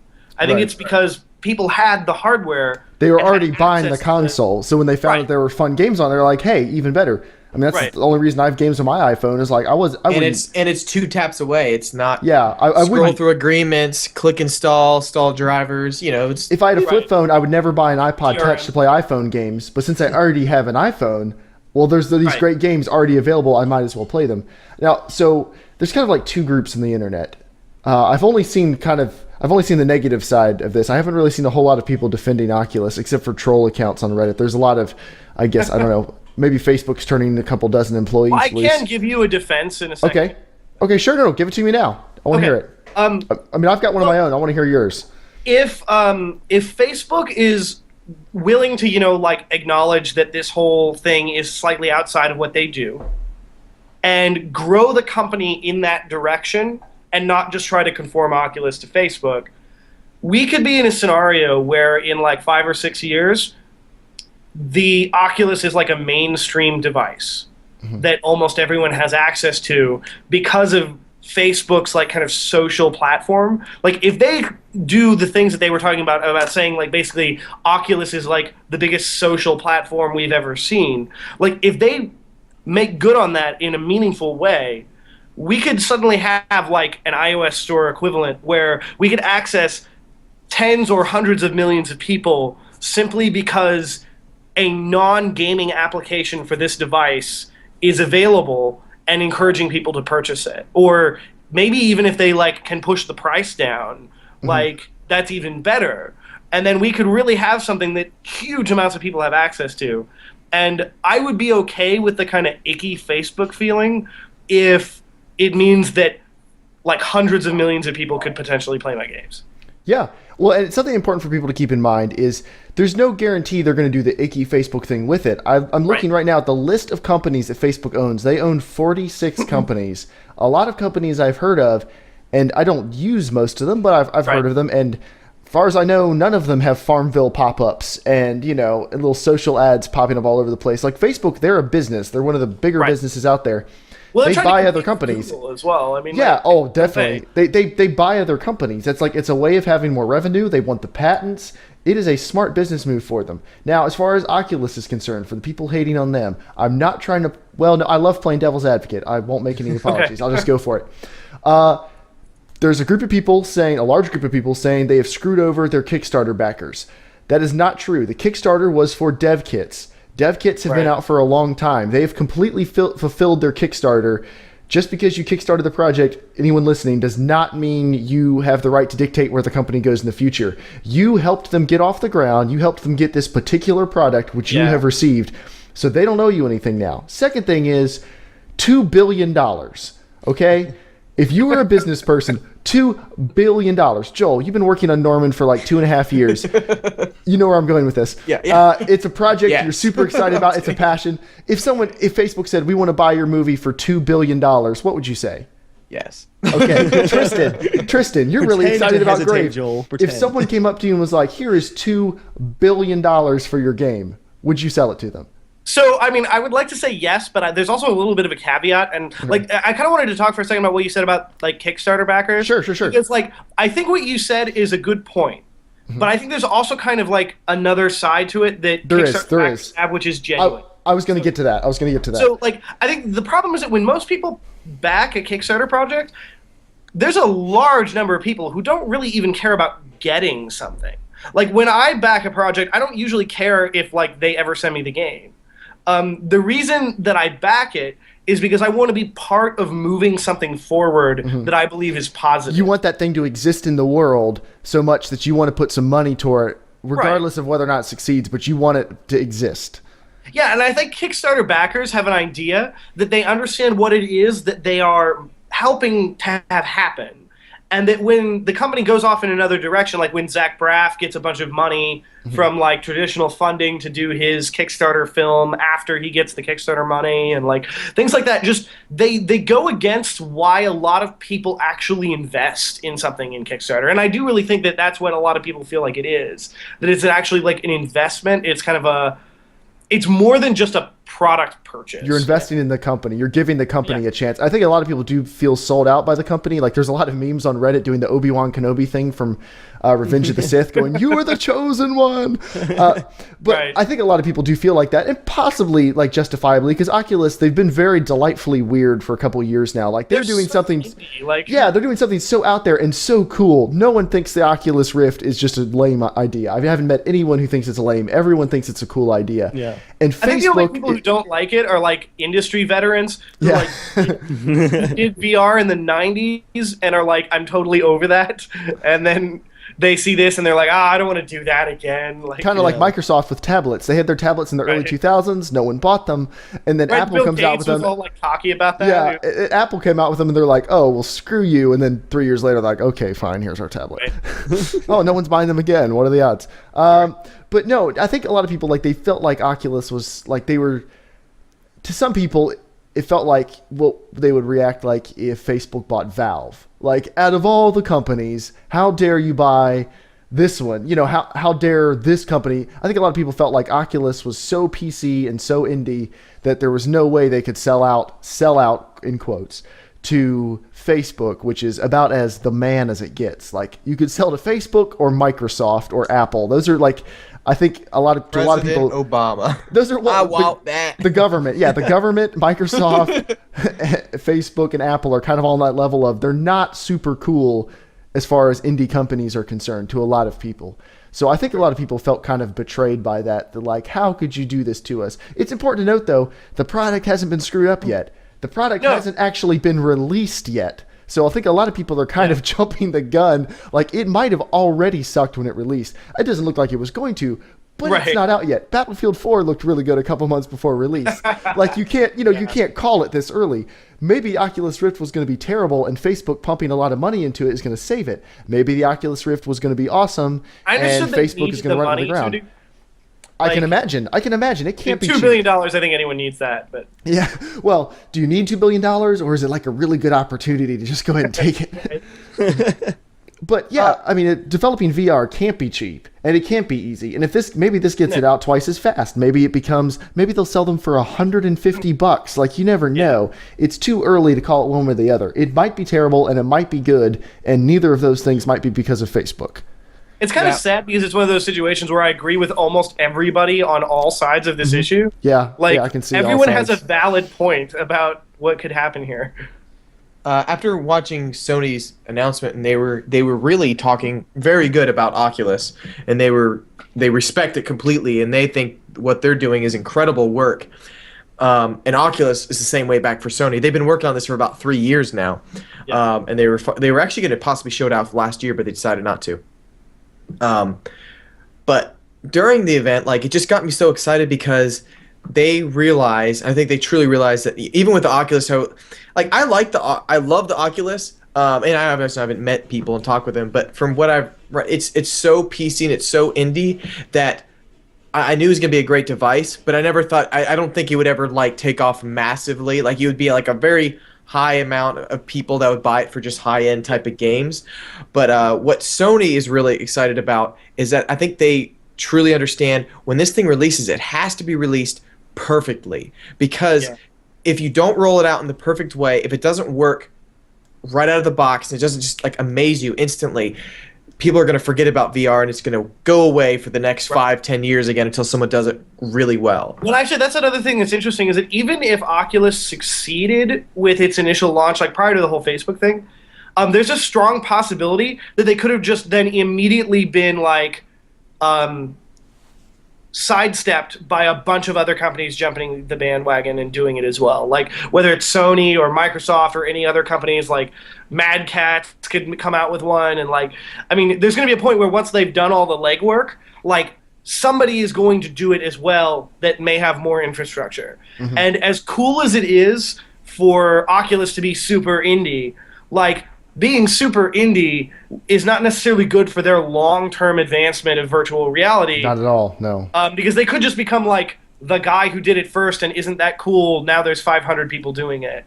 And I think them making the decision to get serious financial backing is as smart as anything they could have done. Mm-hmm. And I think gives them a chance of securing their long-term future, even if Facebook feels kind of weird right now. I mean, maybe it makes them less cool, but it is absolutely the smart business decision. Yeah. I mean, because again, they don't know if their product's going to be successful yet. It's not like they're sitting there going, nope, we've got a good thing going, like people love it, you know, everything else. They haven't released it, so they don't even know if it's going to be a success. So for an unreleased product, the fact that someone wants to give you $2 billion means you're doing something right.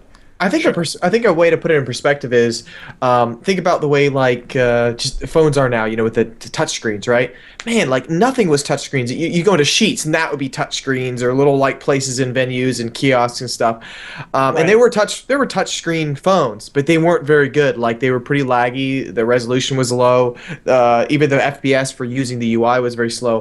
But when Apple came out with it, it kind of blows my mind how quickly there's no more buttons anywhere. Like that kind of scares me in a way, but like they did it right. So even with VR, like I'm expecting Apple at some point down the road, they're going to come out with something that's very light, super insane, you know, but it's got what Apple does well and what they did well with the iPhone is they made it accessible. It worked right away. There was no hassle, you know, and it got into everybody's hands. It made you feel cool. And something in the conference, which was funny, and Sony's conference was saying, if there's any place to do VR to get it popular, it's going to be through gamers. Because like a lot of gamers don't really care how they look. And I was like, that's kind of stereotypical, but that's kind of true, you know? You got to make this thing look cool. I mean, like you're going to show your friends off this thing, and if you look like a dip, you know, like, you know, putting this thing on, they said you have to be able to put it on with your own hands. You can't have someone else put it on you. Like you got to be able to adjust it and use it without any ground maintenance team to help you get the gear on. Exactly. It's you know, it's got you know, like, and they were saying that any games coming out for it, they're pushing for the developers to say, don't make a game then port it to VR. Make a game specifically for VR because the first critical year of getting this thing out to actually make it work. Because I'm imagining even with Facebook, and I'm kind of glad a little bit like. The only thing I was more sad about Facebook is that, you know, Facebook tried to launch their phone and it was just a piece of crap. Like, I don't know how well they are with hardware stuff, you know, and I'm not a huge fan of Facebook. I'm just not a huge fan of a lot of social stuff anyways.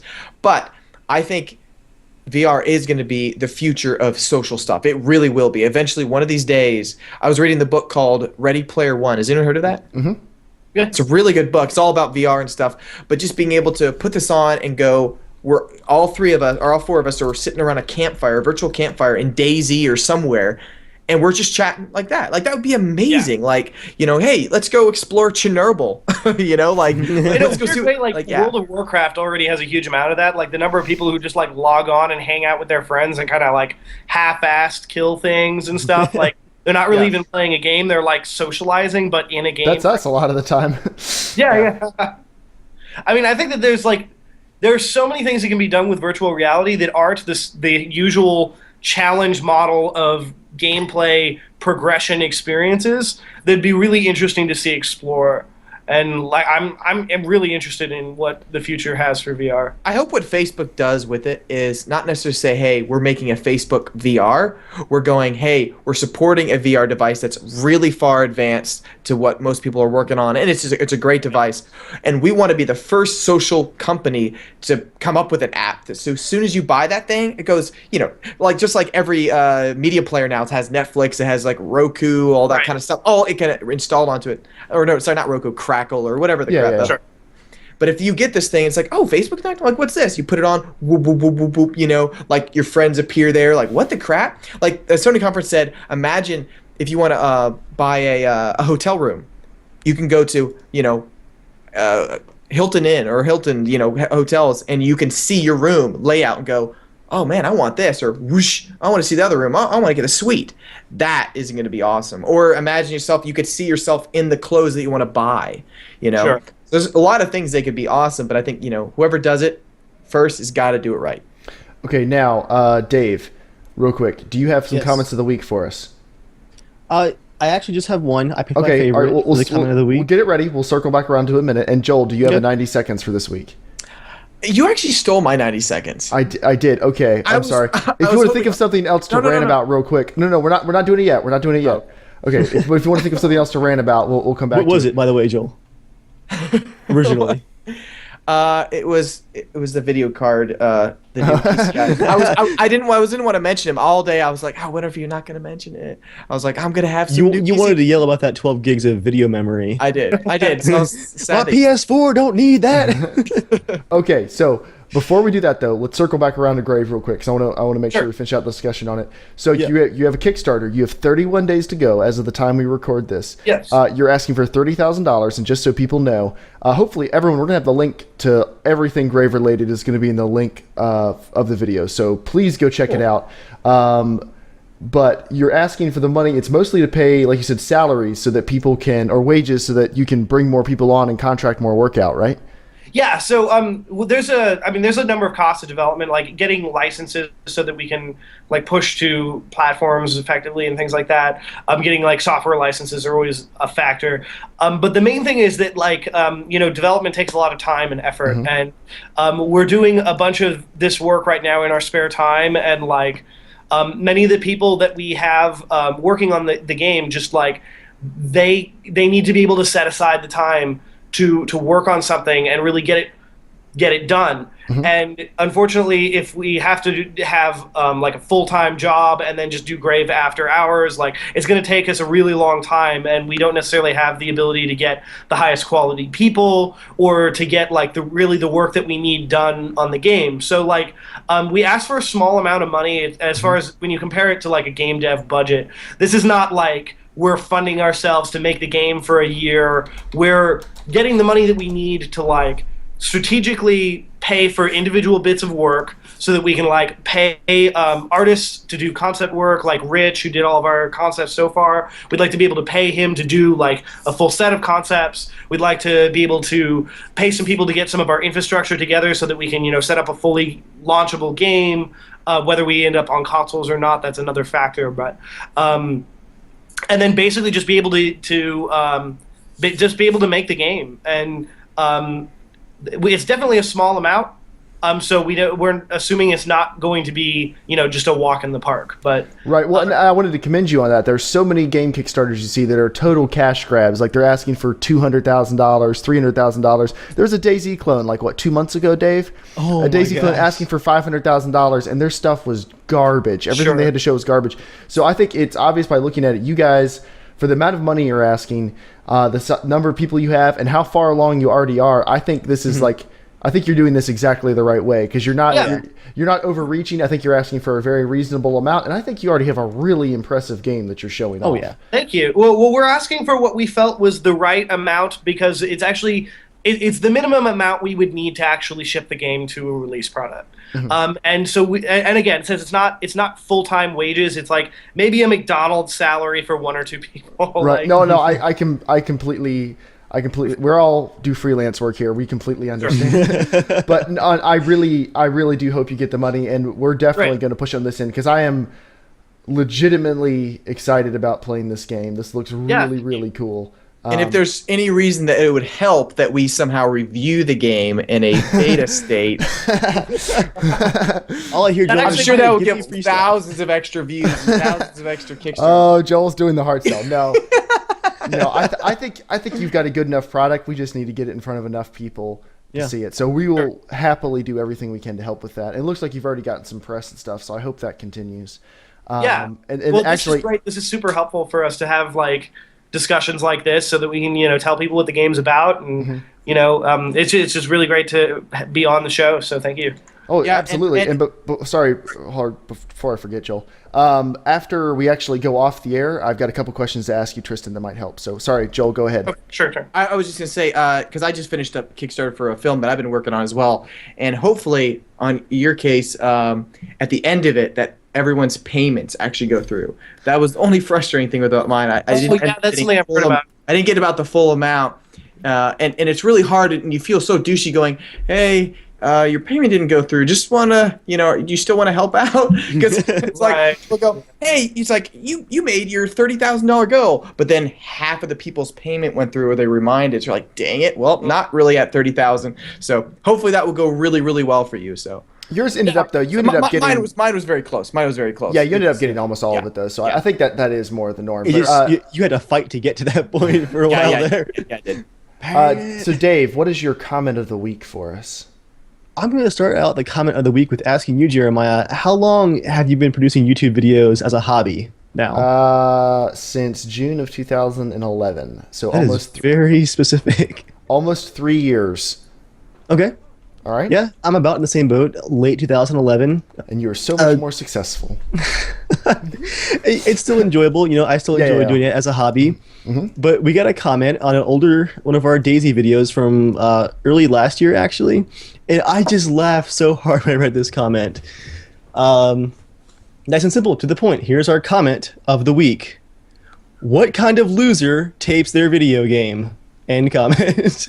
Now, tapes, I have to assume they meant record. But tapes, now, just in case you're not familiar. Record, exactly. That shows how out of touch they might be. Like tapes, like you put in a VCR and you've got to like pause and like the screen's shaking and you're like, here's my song, and you hit play.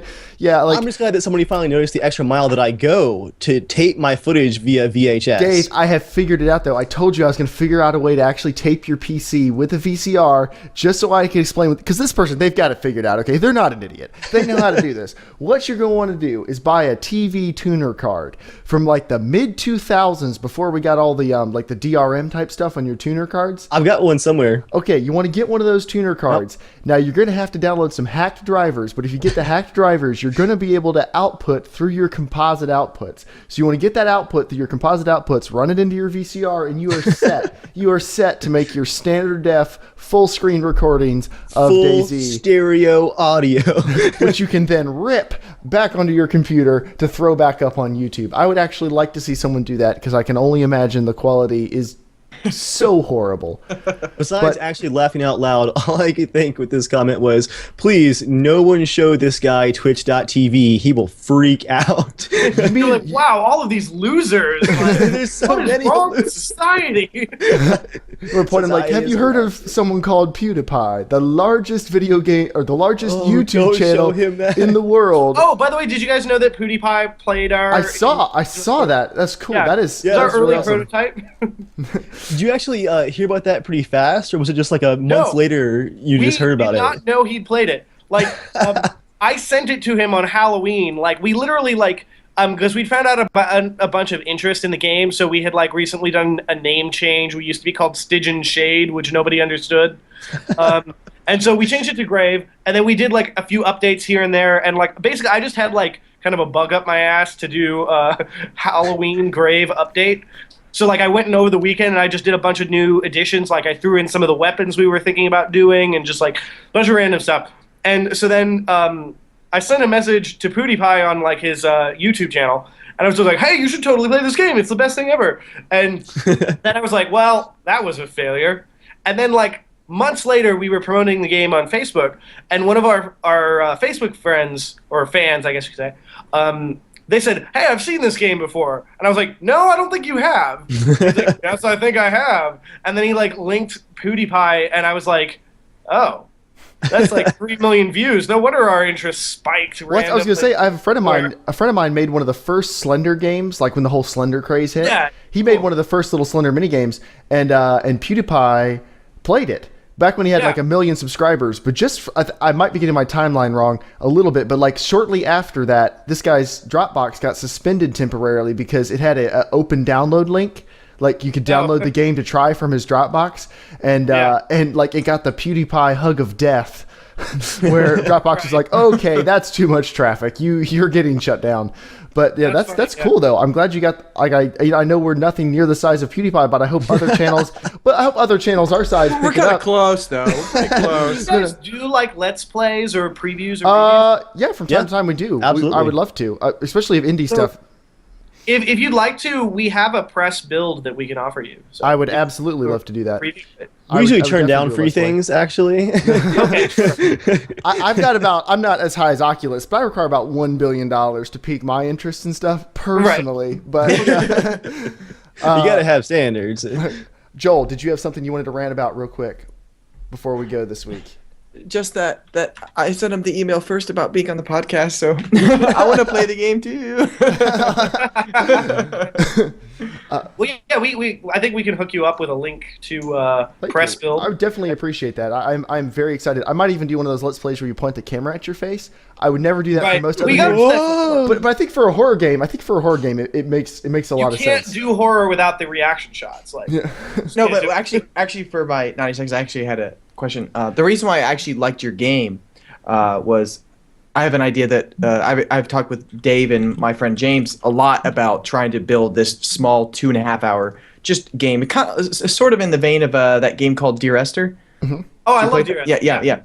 Where it's just a simple, just kind of walk around, explore, just very atmospheric. I make films, so I thought it'd be really cool to just do something that would work really well with the Oculus. That's just exploring and it just feels very real and I love almost any game that takes away weapons and just allows you to just slowly kind of walk and explore and stuff. And I love stuff like that. Yeah, so I saw that and I was like, because after I finished my film Norman, that's something I really want to actually pour some of my time into a little bit to just try to. Sure. I just downloaded Unity and I have like the 30-day trial and I'm messing around with it. I've got some really cool textures and stuff, but I have no idea what I'm doing. But I'm like, man, I would love to just do this really simple basic game that lasts maybe an hour and a half to 2 hours at max. But yeah. What Joel's not saying is his current plan is Joel is the lead designer and Dave is lead art, animation, texturing, environment art, level design. Okay. Hey, Joel is a true leader. He's a true leader. He's like, you can do the work I want. Well, so actually, what's funny? It's funny you mentioned the whole Dear Esther thing because, like, actually, Dear Esther was an early inspiration for the kind of thing that we were doing, right? Because one of the reasons the game has a day-night cycle is because there's a huge like space for emotional input in games like Dear Esther, and Dear Esther is not a horror game per se, but you feel really immersed in the space. And so when we decided on doing night and day, we kind of saw it as like during the day you're playing Dear Esther, and at night you're playing like Slender or Amnesia. And the idea and like the reason that we went forward with the game is that concept was proven somewhat correct. Like, people are way more nervous while they're playing this game because they have that kind of, like, split between emotional levels during the day when they're kind of calm and not too much is happening, but they're exploring a world that's kind of changing around. And then at night, when it gets dark and, like, the shit hits the fan. I don't know if I'm allowed to swear, but... Yeah, go for it. Okay. Then, like, the tension is a lot higher because you have this idea that, like, this is not that kind of experience, right? Your brain sort of tricks you into relaxation, and then when you go into a tense moment, it feels like an actual tense moment rather than just a reflex challenge in a video game. Yeah. That's good. And I'm like I said, I'm very, very excited to hear more of this. If people want to learn more about it, besides just clicking the link in the description, can they like follow you on Twitter and stuff? Where else can they find about information? We have a Twitter account at JERMgaming. We're on Facebook.com/JERMgaming. Then you can go to our website at www.grave-game.com. And then we also have our company website for www.brokenwindowstudios.com. Awesome. Send me an email with all of those so I can include them all in the Sure. all in the Yeah, list. I'll go ahead and send you all of those. Okay, cool. Because I don't want to. I should have had paper in front of me when I asked you those. I'm like, I'm not going to remember any of this. But We're no, on the air. It's cool. yeah. Thank you for coming on. I appreciate you, especially because it was kind of last minute. I appreciate you coming on to talk to us tonight. Yeah. It was really interesting, and I'm very, very much looking forward to it. If Yeah, you thank want you to for follow the responding to rest my of email. us, if you want to Sure. follow the rest of us at Casual Shenaniga on Twitter, stupid character limit, Casual Shenanigans at gmail.com. You can follow at Evil Viking and at JERMgaming on Twitter. But thank you everyone for tuning in. There will not be a live podcast next week. We're going to be filming some more scenes for Narman. If we can somehow come up with a maybe another Cabin cast, who knows? No promises, but I'll have the recorder We with might me. actually have time, actually. Just in case, I'll have the recorder with me. But yeah, there'll be no live podcast next week. But thank you everyone for tuning into this one, and we will see you all later. Thanks, See you everyone. guys. Thank you, guys. Stay casual.